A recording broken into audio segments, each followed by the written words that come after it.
Well, we begin with what law enforcement officials are calling a major bust. Investigators say they've taken a dangerous gang off the streets of New Orleans. WDSU News reporter Travers Mackel is live in the news center to tell us about this gang. Travers? Well, Scott, the gang is called the 6th Ward D Block, and District Attorney Leon Canizero says the 11 men who make up the gang have terrorized an area of the 6th Ward near Dumaine and Broad Street for years.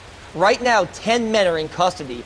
All are charged with racketeering. The men, as you see here, are Lance Prince, Sheldon Jackson, Mark Quinn Lewis, Blake Ricks, Nathaniel Brown, Torin Duhon, Jamal Howard, Terrell Muse, Cecil Martin, and Glenn McCormick. On the run is 20-year-old Darnell Ellis. Leon Canizero says the men operated in the 2600 block of Dumaine Street. Canizero says this is the first time in more than 10 years that a local prosecutor has used the racketeering statute against the gang, meaning that they can bring up all of these charges, all of these crimes that they're charged with doing in court.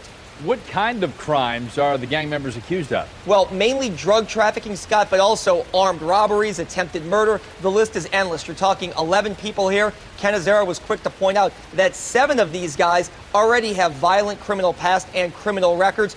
10 of the 11 have been rounded up, as we just mentioned. One of those guys is still on the run. Well, how did they get this whole group, minus the one? Well, actually, they said they've been investigating this for a couple of months. They said they launched an intense investigation with the DA's office and police in September. They've been doing surveillance, undercover work. They didn't want to get into the particulars because they didn't want to give too much away of how they rounded up these guys and how they were able to make the case, but they said